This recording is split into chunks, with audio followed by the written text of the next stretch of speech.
नमस्कार विद्यार्थियों, स्वागत है आपका मैक्रो इकोनॉमिक्स की क्लास में। आज हम चर्चा करने वाले हैं ब्याज का, कीन्स का तरलता पसंदगी या तरलता वरीयता सिद्धांत। इससे पहले अपन ने चर्चा कर ली ब्याज का शास्त्रीय सिद्धांत और ब्याज का नवशास्त्रीय ऋण योग्य निधि सिद्धांत। तो इस सिद्धांत जो कीन्स का लिक्विडिटी प्रेफरेंस थ्योरी है उसके बारे में बात कर लेते हैं। ये सिद्धांत कीन्स ने अपनी पुस्तक the general theory of employment, interest and money में जेएम कीन्स द्वारा दिया गया था और इस सिद्धांत को नाम दिया इन्होंने तरलता वरीयता सिद्धांत।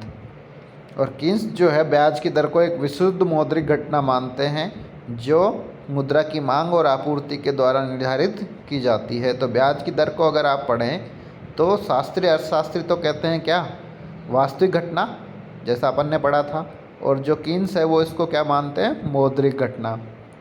तो कीन्स की मौद्रिक घटना कहने का मतलब है कि ब्याज की दर विशुद्ध रूप से मुद्रा के द्वारा निर्धारित होती है, यानी कि मौद्रिक चरों के द्वारा निर्धारित होती है। और मौद्रिक चर कौन कौन से मानता है, मुद्रा की मांग और मुद्रा की आपूर्ति के द्वारा ब्याज की दर निर्धारित होती है। उन्होंने मुद्रा की मांग को तरलता वरीयता कहा है, तरलता अधिमान कहा है, तरलता पसंदगी कहा है। उन्होंने राय व्यक्त की कि बचत करने वाले प्रत्येक व्यक्ति को यह तय करना होता है कि वे अपनी बचत किस रूप में रखे, नकदी के रूप में रखे जिस पर कि कोई ब्याज प्राप्त नहीं होता है, या ब्याज देने वाली बॉन्ड या प्रतिभूति जैसे दावों को खरीदने के लिए उधार दे। तो कोई भी आदमी जो बचत करेगा उसको दो रूप में रख सकता है कीन्स के अनुसार। पहला, अपने पास नकद रूप में रख ले तो उस पर उसको कोई पैसा या प्रतिफल नहीं मिलेगा, और अगर उस बचत को वो किसी दूसरे व्यक्ति को उधार दे दे या किसी का बॉन्ड खरीद ले, सिक्योरिटी खरीद ले, तो उसके बदले में उसको निश्चित ब्याज प्राप्त होगा। यदि वह अपनी बचत को नकदी के रूप में रखता है तो उसे किसी भी समय, कहीं भी, किसी भी तरह से उपयोग करने के लिए अपनी बचत की पूर्ण स्वीकार्यता का लाभ प्राप्त होता है। यानी कि अगर आप अपनी बचत को अपने पास नकद रूप में रखते हो तो उसको आप जब चाहो, जहाँ चाहो, जिस रूप में चाहो उसको उपयोग में ले सकते हो। इसका मतलब आपकी मुद्रा जो है आपको तरलता की सुविधा प्रदान करती है। यदि वह अपनी आय को, बचत को नकदी के रूप में रखता है तो अपनी बचत की तरलता का लाभ लेता रहेगा। दूसरी ओर अगर वह अपनी ब्याज कमाने वाली प्रतिभूतियों को खरीदता है अपनी बचत से तो उसे ब्याज के रूप में कुछ आय अवश्य प्राप्त होती है, लेकिन ये दावे मुद्रा की तरह तरल नहीं है। यानी कि जैसे ही उसने प्रतिभूति या बॉन्ड खरीदे तो वो बॉन्ड जो है वो नकदी की तरह तरल नहीं है। उस बॉन्ड को बड़ी आसानी से किसी भी जगह, किसी भी समय, किसी भी रूप में बेच नहीं सकता है। इस प्रकार एक व्यक्ति तरलता को वरीयता देता है। वह तरलता वरीयता ही है जो लोगों को दूसरे के खिलाफ दावों के बजाय अपने पास समान मात्रा में नकदी रखने या संचय करने हेतु नकदी की मांग करते हैं। तो लोग जो हैं अपने पास नकद रूप में पैसा रखने के लिए क्यों चाहते हैं, क्योंकि मुद्रा में तरलता होती है दूसरी परिसंपत्तियों की तुलना में। तो कीन्स का विचार था कि संयम और समय वरीयता जैसे कारकों का ब्याज दर के भुगतान से कोई लेना देना नहीं है। तो ये कहते हैं कि मान लीजिए किसी व्यक्ति ने पैसा बचाया और उस पैसे को बाद में उधार दे रहा है, तो उसके लिए जो उसने प्रतीक्षा की है या समय वरीयताएं हैं कि भविष्य की तुलना में आज के चीज़ों को हम ज़्यादा वरीयता दे रहे हैं, तो ये जो चीज़ें हैं वो ब्याज दर से कोई संबंध नहीं रखती हैं, बल्कि जो ब्याज है वो तरलता परित्याग का पुरस्कार कीन्स के अनुसार है। इसलिए ब्याज बचतकर्ता के उस संयम के लिए या उसकी समय वरीयता का मुआवजा या प्रतिफल नहीं है।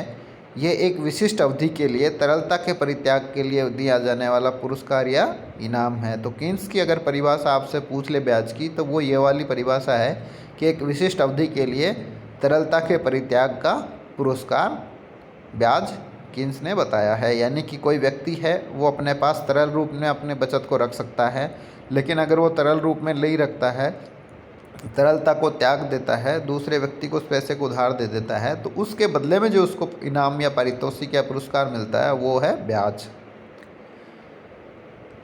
कीन्स के लिए ब्याज दर मुद्रा के बदले में बॉन्ड और प्रतिभूति जैसे दावे को स्वीकार करने के लिए दिया जाने वाला इनाम है। यानी कि वो बॉन्ड स्वीकार कर रहा है अपनी तरलता को त्याग करके, तो उसके लिए उसको जो पेमेंट मिलना चाहिए वो ब्याज होता है।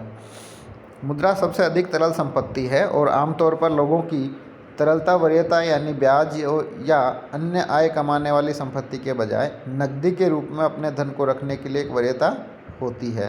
तो मुद्रा की बात अपन ने पहले कर ली कि तरलता होती है, उसको जहाँ चाहो जब चाहो जिस रूप में चाहो यूज में ले सकते हो, हर कोई आदमी उसको लेने के लिए तैयार होता है, इसलिए इसकी सुविधा होती है। तो उसको लोग जो है अपने पास नगद रूप में बचत रखना चाहते हैं, नकदी के रूप में अपने पास धन को रखना चाहते हैं, क्योंकि ये बहुत सुविधा देता है। अगर पर्याप्त इनाम दिया जाता है तो उन्हें अपनी नकदी का कुछ हिस्सा देने के लिए राजी किया जा सकता है। यानी कि अगर आपको ब्याज खूब सारा मिल रहा है तो हो सकता है कि आप अपने पैसे को नकद रूप में रखने की बजाय दूसरे को उधार दे करके उस पर ब्याज कमाने के लिए राजी हो जाए। इस प्रकार ब्याज जो है वो तरलता के त्याग का या भुगतान के रूप में माना जा सकता है। ब्याज लोगों को तरलता के परित्याग हेतु प्रेरित करने के लिए दिया जाने वाला इनाम है। तरलता हेतु इच्छा जितनी अधिक होगी ब्याज की दर उतनी ही अधिक होगी, और तरलता की इच्छा जितनी कमज़ोर होगी ब्याज की दर उतनी ही कम होगी। तो ये भी है कि ब्याज की दर निर्भर करती है तरलता की इच्छा कितनी है, तरलता वरीयता कितनी है। प्रत्येक व्यक्ति की तरलता या अन्य आय कमाने वाली परिसंपत्तियों के बजाय नकदी के रूप में अपनी बचत रखने की एक जन्मजात इच्छा होती है, जिसको हम तरलता अधिमान कहते हैं, तरलता वरीयता कहते हैं। यह तरलता वरीयता या नकदी में संपत्ति रखने का कारण यह है कि भविष्य अनिश्चित है और जोखिमों से भरा हुआ है, और नकदी भविष्य के जोखिम और अनिश्चितताओं में सुरक्षा प्रदान करती है। तो ये कारण ये है कि नकदी में क्यों रखना चाहते हैं लोग अपनी बचत को, कारण ये है कि नकदी जो है वो सुविधा देती है, उसमें तरलता होती है, और भविष्य के बारे में अनिश्चितताएँ होती हैं कि भविष्य में क्या होगा। मान लीजिए जैसे कोविड का अभी संकट चल रहा है, तो किसी के पास बहुत सारा ज़मीन जायदाद है, प्लॉट है, तो वो अगर उसको पैसे की ज़रूरत पड़ेगी तो कोई भी आदमी उसको ख़रीदेगा नहीं इस सिचुएशन में। लेकिन अगर उसके पास में कोई पैसा नगद के रूप में है तो उससे वो जो चाहे चीज़ें खरीद सकता है, लेकिन प्रॉपर्टी से वो चीज़ नहीं खरीद पाएगा ऐसी सिचुएशन में। तो ये बात होती है, फ़र्क होता है तरलता का। तो इस तरलता की वजह से लोग अपनी बचत को नगद के रूप में रखना चाह रहे होते हैं। कीन्स ने अपने विश्लेषण में मुद्रा के मूल्य संग्रहण कार्य पर अत्यधिक जोर दिया, जबकि शास्त्रीय अर्थशास्त्री ने मुद्रा के केवल विनिमय के माध्यम कार्य पर जोर दिया था। तो ये जो कीन्स है उसने जो मुद्रा का मूल्य संग्रहण कार्य है उसके ऊपर जोर दिया है, जबकि इससे पहले के जो अर्थशास्त्री हैं, क्लासिकल हों चाहे न्यू क्लासिकल हों, दोनों ने ही मुद्रा के विनिमय के माध्यम के कार्य के रूप में जोर दिया था, और मूल्य संग्रहण के ऊपर भी जोर दिया था। किसने? न्यू क्लासिकल ने। और कीन्स है उसने न्यू क्लासिकल वालों के जो मुख्यतः केवल और केवल मूल्य संग्रहण वाली बात पर ज़्यादा जोर दिया है। ब्याज की दर किसी अन्य वस्तु की कीमत की तरह ही मुद्रा की मांग और मुद्रा की आपूर्ति के द्वारा निर्धारित होती है। मांग पक्ष पर अपन ध्यान दें तो ब्याज की दर मुद्रा समुदाय की तरलता वरीयता द्वारा नियंत्रित की जाती है, निर्धारित की जाती है, और आपूर्ति पक्ष की तरफ देखें तो यह मौद्रिक प्राधिकरण द्वारा निर्धारित मुद्रा के कुल स्टॉक द्वारा नियंत्रित किया जाता है। तो ब्याज की दर कीन्स के अनुसार दो चीज़ों से निर्धारित होती है, मुद्रा की मांग और मुद्रा की आपूर्ति। और उसके अनुसार मुद्रा की मांग जो है वो समाज की तरलता अधिमान या तरलता वरीयता द्वारा निर्धारित होती है, और मुद्रा की आपूर्ति देश की जो मौद्रिक अधिकारी है या जिसको हम केंद्रीय बैंक कहते हैं उसके द्वारा जो नीतियाँ बनाई जाती है उसके ऊपर निर्भर करती है। अब अपन बात कर लेते हैं इसमें जो मुद्रा की मांग और आपूर्ति हैं, तो मुद्रा की मांग को देख लेते हैं। कीन्स के अनुसार जो मुद्रा की मांग है उसका नाम उन्होंने दिया तरलता अधिमान या तरलता वरीयता, या जिसको लिक्विडिटी प्रेफरेंस कहते हैं अंग्रेजी में। तो मुद्रा की मांग लोगों को अपने पास तरल रूप में धन रखने की इच्छा को व्यक्त करती है। तो मुद्रा की मांग से मतलब कीन्स का क्या है कि लोग अपने पास कितनी मुद्रा नगद रूप में रखना चाहते हैं, जिसको उन्होंने तरलता वरीयता या तरलता अधिमान कहा, और इसको अंग्रेजी में लिक्विडिटी प्रेफरेंस कहा, LP वक्र। तो जो मांग वक्र होता है कीन्स के मुद्रा का मांग वक्र, उसको वो LP वक्र के रूप में व्यक्त करते हैं, लिक्विडिटी प्रेफरेंस वक्र। लोगों में तरलता पसंदगी या तरलता वरीयता या मुद्रा को जमा करने की जो इच्छा होती है, और ब्याज तरलता के परित्याग के लिए इनाम होता है कि कोई व्यक्ति तरलता को त्यागेगा तो उसको ब्याज में के रूप में इनाम मिलेगा।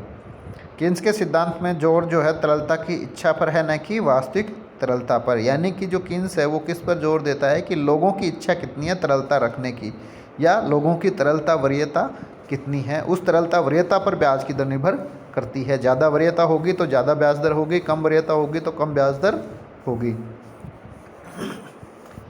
तो अब जो कीन्स है उसने जो मुद्रा की मांग है उसके 3 उद्देश्य बताए हैं अलग अलग। ये पहला जो उद्देश्य है वो है लेन देन उद्देश्य या ट्रांजैक्शन मोटिव TM। दूसरा जो है प्रिकॉशनरी मोटिव या एहतियाती उद्देश्य या सावधानी उद्देश्य भी कह सकते हो आप इसको। और तीसरा है स्पेकुलेटिव मोटिव यानी कि सट्टा उद्देश्य। तो अब देख लेते हैं तीनों को एक एक करके। तो कीन्स के लिए मुद्रा की मांग का अर्थ है कुल नगद शेष या कुल नगद शेष की 2 श्रेणियों में बांटा जा सकता है। तो कीन्स जो है मुद्रा की मांग को किस रूप में देखता है कि नगद शेष की मांग कितनी है, यानी कि लोग अपने पास कितना नगद रखना चाहते हैं, उसके लिए उनकी इच्छा कितनी है। और इस नगद शेष के 2 टुकड़े कर सकता है कीन्स जो है, 2 टुकड़ों में बांटता है इसको। एक होता है सक्रिय नगद शेष और दूसरा होता है निष्क्रिय नगद शेष। तो जो पहले 2 उद्देश्यों के लिए मुद्रा की मांग की जाती है, पहला यानी कि जो लेन देन उद्देश्य के लिए, और दूसरा जो है आपका एहतियाती उद्देश्य या सावधानी उद्देश्य के लिए। तो इन दोनों उद्देश्यों की जो मुद्रा की मांग है उसको तो कहता है वो सक्रिय नगद शेष। और जो सट्टा उद्देश्य है तीसरा वाला, उस उद्देश्य के लिए जो मुद्रा की मांग की जाती है उसको कहा जाता है निष्क्रिय नगद शेष। तो अपन देख लेते हैं पहला जो उद्देश्य है वो है लेन देन उद्देश्य। तो मुद्रा विनिमय का एक माध्यम होने के नाते मुद्रा की प्राथमिक मांग दिन प्रतिदिन के लेन देन को पूरा करने के लिए की जाती है। तो लोग अपने पास नगद मुद्रा रखना चाहते हैं ताकि वो रोज़ रोज़ के जो भी लेन देन के खर्चे हैं उसको पूरा कर सके आसानी से। दैनिक जीवन में व्यक्तिगत हों चाहे व्यावसायिक हों, आय और व्यय पूरी तरह से सिंक्रोनाइज नहीं होती है। इसका मतलब ये है कि एक आदमी है उसको रोज़ रोज़ सैलरी नहीं मिलती है, उसको महीने में एक बार हो सकती है, सप्ताह में एक बार या साल 6 महीने में एक बार उसको कमाई का पैसा मिलता है और उसके खर्चे रोज़ रोज़ होते हैं। तो इसी तरह की स्थितियाँ व्यवसायों के साथ में भी होती है और आदमियों के एक इंडिविजुअल परिवार के साथ में भी होती हैं। लोग उस अवधि में आय प्राप्त करते हैं जो उस समय के अनुरूप नहीं होती है जब उसे वे खर्च करना पड़ता है। तो खर्चा तो रोज़ रोज़ चलता है, जबकि आय महीने में, सप्ताह में या 15 दिन में एक बार मिल सकती है। तो इस तरह से लोगों को अपने सतत लेन देन को सुचारू रूप से पूरा करने के लिए कुछ मुद्रा की आवश्यकता होती है। लोगों को भाई रोज़ रोज़ के जो उनके दैनिक खर्चे हैं उनको आसानी से पूरा कर सके, इसके लिए उनको नगद रूप में अपने पास पैसा रखने की ज़रूरत पड़ती है। लेन देन के लिए मुद्रा की मांग मुख्य रूप से मौद्रिक आय के स्तर पर निर्भर करती है, आय के आकार पर निर्भर करती है। तो ये अगर लेन देन उद्देश्य के लिए मुद्रा की मांग है तो वो किसका फलन होती है, किसका निर्भर करती है?